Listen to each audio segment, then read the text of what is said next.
Is it a weather buoy? The boys say that they come here and try to get bait.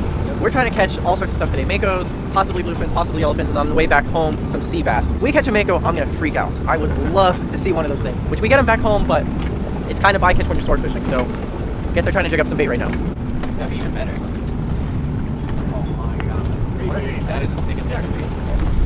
That would have been great. Mako bait. What the heck is that thing? A mackerel giant tuna bait. Oh yeah, that's shark bait. That's the biggest one. Dude. Oh yeah. 3 baits that I want.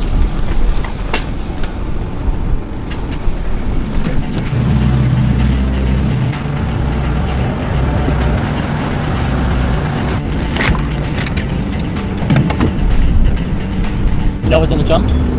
Bunker. Straight bunker. Bunker. We're basically just fishing like contour lines. Just an area of heat right now.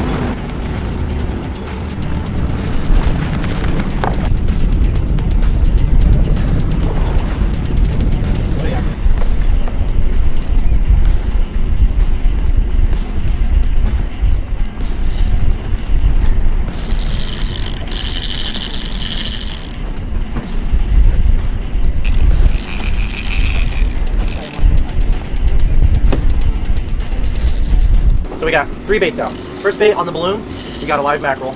Dead butterfly bluefish on the second one, and then we're going to do a deep line, I'm pretty sure, with a butterfly dead mackerel. So kind of have a spread going. We got the yellow chum bag in the water, which they say is a bunch of ground up pogie, also known as bunker and menhaden. And I guess the makos kind of cruise this area this time of year. Hopefully we get one. This isn't a sign of good luck, I don't know what it is. Check this out. Little finch came, stopped and say hello. Guess he was real tired, he just wanted to break on the boat and he got caught in here, so scooped him up. Wild. I knew that wasn't a bonita. I think it's a little bit small. Yeah, it's pretty small. Fair size. Yeah. You wanna grab the net? Netting tune is not the. No. No. I got it. Oh my god, look at the colors on that thing. Look at them. Yeah, it's That's awesome. So the reason they released that was because it was just under, I guess it's got to be 27 inches to the fork. Mouth to fork, right? yeah, 40 to the mouth.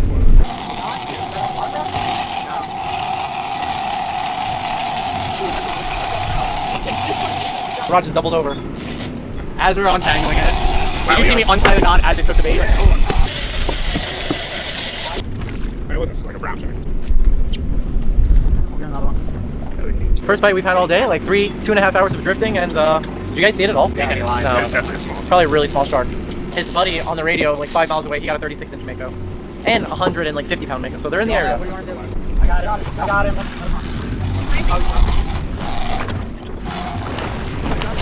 Yeah.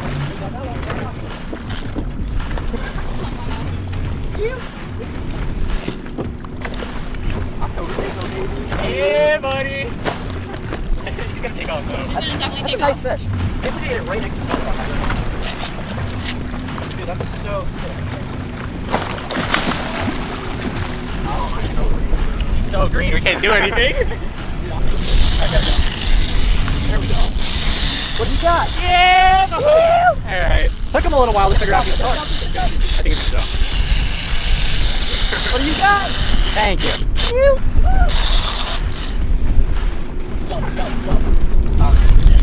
Hey, do you want to grab a gimbal? Harness? There you go, Victor. Oh. There you go. I can't believe how close this mako came up. He literally came up to our chum slick. That might, I could have pet it. yeah, that might have been the shark that we just lost. Yeah, we didn't even hook him before. And this thing did not know he was hooked for the longest time.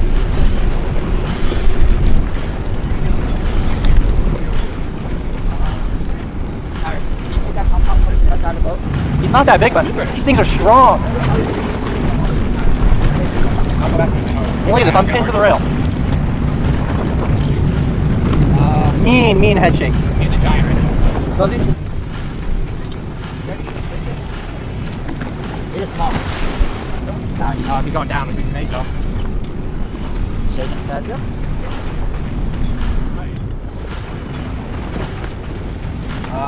Just keep him busy. It is burning hot. I don't know, I got him both sides right here. It's a male, it's got phosphorus. You gotta put that tape on him. I mean, he's long. Dude, that might be our fish. We'll get it. I got him. Go. Watch him pee. Watch him pee. Got it. Watch out. There's nothing caught. Yeah, boy! I'm almost positive, guys. That's so stressful. Hey guys, what's that? Welcome to Long Island. Yeah, buddy. This is the exact catch and cook size. Catch and cook. Pretty epic. I mean, the thing came right behind the boat. I've never seen a mako in my life, and that thing was so awesome. They're so blue with that pointy head, and for a long time he didn't realize he was hooked, and then finally he made a really good run down to the boat. Now the boys are just trying to make sure they got him all safely secured before they bring him in, because once this thing gets in the boat, it's probably gonna go crazy, so they're getting a tail rope on it, making sure he's basically probably dead before you bring him in the boat, because that thing's gonna go wild if he was still alive in the boat. And he's also bleeding himself out. Gaffed and guarded, so he's bleeding himself out in the water. You gotta drag the fish right now, make sure it's dead. Make sure none of us get injured when we pull it off.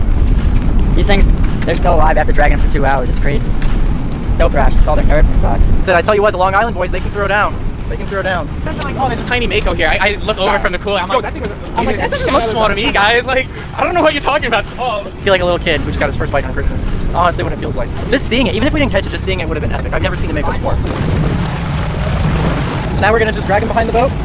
Dragging him behind is gonna kill him, bleed him out, and make it safe for us to bring him in the boat. Killing a mako is not at all something looked down upon. A lot of people eat mako sharks, which we're gonna do. I mean, there's 5 of us here. We all got families, so we're all gonna disperse the meat. Yeah, baby! Oh, dude, he's way big. Look at that mouth. That is a mean mouth. starboard and forward and right. Other way. I gotta give a huge shout out to these guys. Kyle, Joe, Eric. I called Joe last night and I was like, what do you think we could do offshore? Because we had one weather opportunity, because we're still in New England. Well, we're in New York now, but we had one calm day to fish before the weekend blow. And Joe and Eric were like, we might have a shot at a mako. Well, guess what? Maybe. We got a mako in the We got it done. We got it done. You guys Yeah, have no idea like how much this fish means to me. It literally made our trip. I'm happy we got it done. This fish means a lot to everyone. Yeah, no, yeah, for sure. Happy we got it done with you. Thank you so much, babe. Oh, yeah. I wish you could be in here with us, but someone's got to film. This girl's been an all-star the entire trip. We've been averaging like 3 hours of sleep a night. Slept in the world's worst motel last night, but this fish made up for it right here. And I mean, we don't get to see makos that often, so I just want to take like a second to admire it. I mean, look at how this animal is just built to freaking kill. It is a killing machine. Look at those teeth. Absolute beast. And they are super fast. I'm pretty sure this is the fastest shark in the ocean. 45 to 50. You guys see how streamlined his head is? Like, look at that point. He's just all about power. The muscle on that tail. Yeah. And his caudal area right here looks like a swordfish. A lot of people compare makos taste-wise to a swordfish. And a shark's tail or any fish, you can always judge its power by the size of its tail. And you see all this muscle right here propels this shark through the water. So now we're not going to show you this part on video, but we're going to gut it just to preserve the meat, because you don't want all those guts rotting in there. We're going to pack it full of ice. And like I said once before, this fish is not going to waste. Not at all. Right? Gonna go do a catch and cook later. Yeah. Let's eat it all. Give it away too. Yeah, no one's gonna starve with this fish. No, we're feeding the village. Hell yeah. Come on. Oh, you got it. As you guys see, we're back at the dock. First thing I'm going to do is take off the shark's head, tail, and fins. It just makes it a lot easier to fillet it. And one of us is going to do a jaw mount with this mako. I mean, I think they have the coolest mouth out of any shark. They have the most gnarly teeth I've ever seen. And the coolest thing about this shark, these cold water sharks like makos, so we've caught black tips, hammerheads, lemons, bulls, tigers. They all got really coarse, tough skin. Freshers, blues, makos, they have really silky smooth skin. It's still rough if you go this way, but it's much smoother, and it's actually got some color. It's got that nice blue tint. It makes it really easy to cut through the shark's tough skin.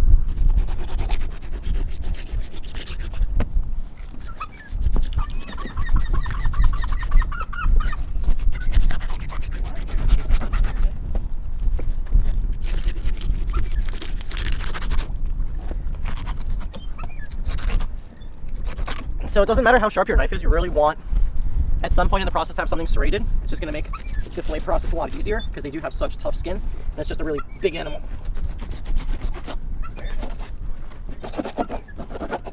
So now we got a mako shark core, just like you'd have a swordfish core. This we're going to have to clean up a little bit to get the jaws, so we're going to set this aside. Now I'm just going to remove all the fins, because it's also going to make it easier, because the pec fins get in the way, and so with that fin. And we're also going to remove the tail. I mean, come on. 8-inch texture, straight through the mako like butter. This is an 8-inch sport fish knife. Sharks don't have bones, they have cartilage. So we're going to try to just get right on that cartilage. That would be its spine.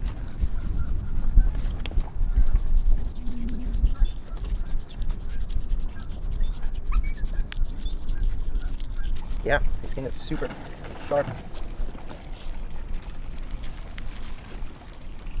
So I'm just going to what would be his backbone. Towards the center. It looks beautiful. Oh yeah.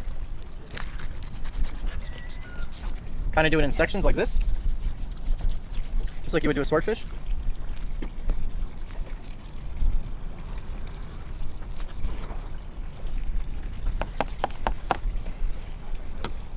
Look at that. Beautiful. Doesn't smell whatsoever. I've eaten a bunch of different shark species now. This one really doesn't smell like shark. It smells more like fish. More towards the core of the fish. Should be easier. Shark skin is definitely something people do not eat.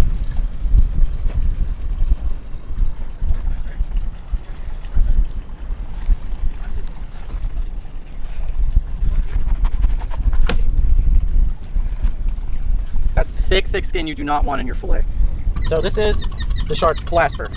It's the penis of the shark. So that's how you know it was a male. They actually got 2 of them.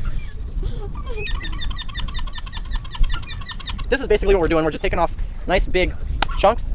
And then what you can do is, once the skin is off, you can kind of do them in 1-inch or half-inch steaks, however you want. You can do it 1 giant steak. You can cut it in half like this, and then you can do 2 steaks, 1 on each side. And thank you so much for inviting me. Of course. I'm happy we could make it happen today. Yeah, you happy and yeah. Definitely a team effort for these fish. Oh yeah. Just so you guys know, nothing ever goes to waste on this channel. We eat everything. Kyle's gonna give some to his family. Joe, Eric, I'm sure you guys got friends. They'll give it away too. Everybody will eat this. Yeah. It won't last more than a few days. Oh, beautiful mako steaks. The belly sections. Let's get a belly section. Where was it?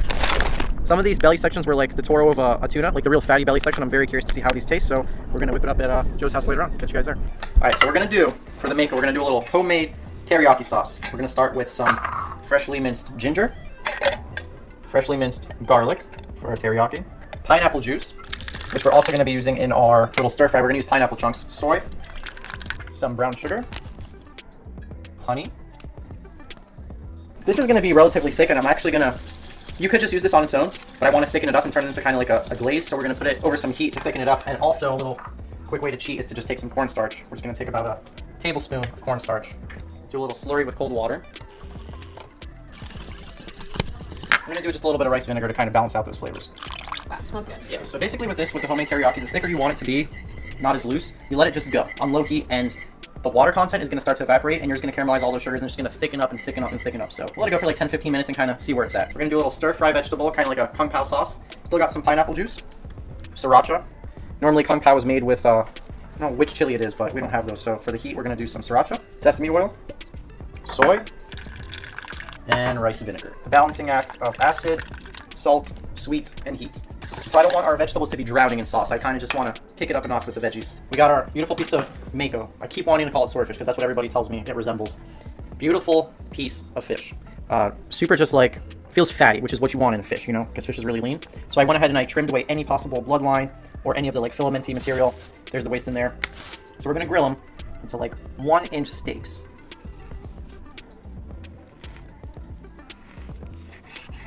I mean, it just screams, eat me.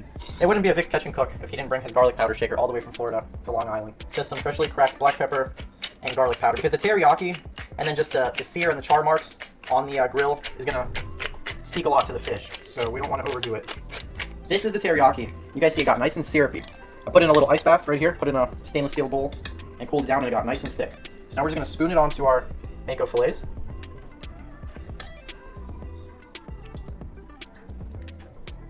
Flip it over. I'm excited to make it because there's very few fish that you can really grill and put directly on the grates, but mako, swordfish, they have a very firm texture that holds. It's not gonna just flake and get stuck to the grill. All right, we got the gas grill going. The mako's marinating in all the teriyaki. Ready? Well, I already immediately smell that teriyaki glazing up.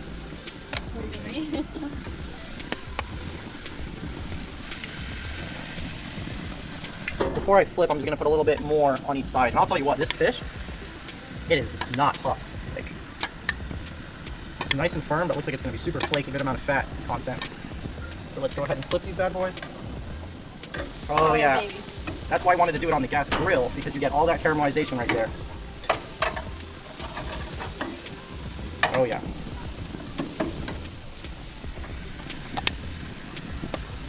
All right, we got the wok on real high heat, nice smoky oil, red bell pepper and onion. Oh, you've been waiting. Going in with some snow peas. Want them to stay nice and crisp. Garlic, ginger, wake that up.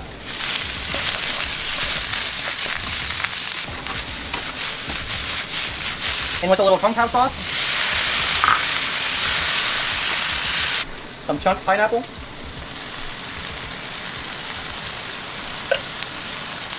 As well as some peanuts.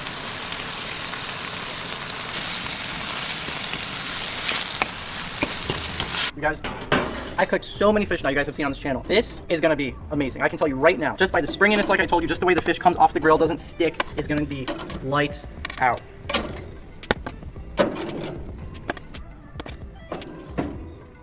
We just have some jasmine rice right here. This is our little kung pao veggie stir fry. And a beautiful piece of mako. Finish off our rice with a little black sesame. Make those colors pop. Put a little bit on top of our fish too. Some scallion for our rice. There it is, boys.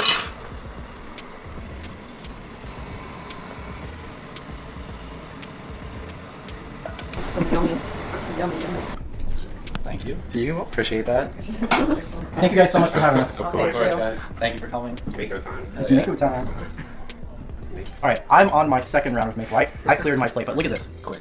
It is just, I mean, like butter. So tender. Look at that. Didn't dry out on the grill at all. So moist. So Yeah, good. I can see why people compare it to swordfish.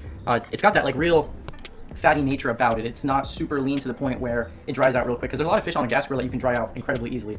I'm very happy. I hope you guys like this as well. It's incredible. Yeah, it was one of the best fish I've ever eaten. I'm not gonna lie to you. A nice change from the tuna. That definitely a big change. First time having mako shark. We've had a few different kinds of shark, and compared to the other sharks we've had, this was so tender. Normally when you eat shark, it's kind of chewy, where this was, your fork just cut through it, like Victor said, very tender. I honestly don't even know what to compare it to, but it was absolutely delicious. Didn't dry out at all on the grill. The teriyaki glaze Victor made was amazing. The stir fry, good job, Vic. Couldn't have asked for a better shark meal. And this wouldn't be possible without the Faust family, and most notably Joe and Eric. Thank you guys so much for. Of course. Of course, thank you for coming. Yeah, I had an absolute blast yesterday. We did. We had the perfect day. Yeah. We did. Yeah, we had a great day. Even with the little bluefin we got to release and the Yeah. Mako, there was definitely a very good day for in there. Fun. And thank you guys so much for watching. It's people like Joe and Eric who are actually subscribers, and we've been talking on Instagram a little bit back and forth. And without people like Joe, people like Eric, people like the Faust family, people like you guys watching at home, that none of this would be possible. We've been to Cape Cod on this trip. We've been to Long Island. We've been to Connecticut, and everyone's just been so gracious and generous. And I just want to thank everyone who's been a part of it. Brookie, you've been an all-star, like I've been saying this whole trip, just non-stop going, no sleep, just filming everything. And so next stop is Port Jefferson to fish with Sam. Thank you guys so much for watching, and I'll catch all you guys in the next one.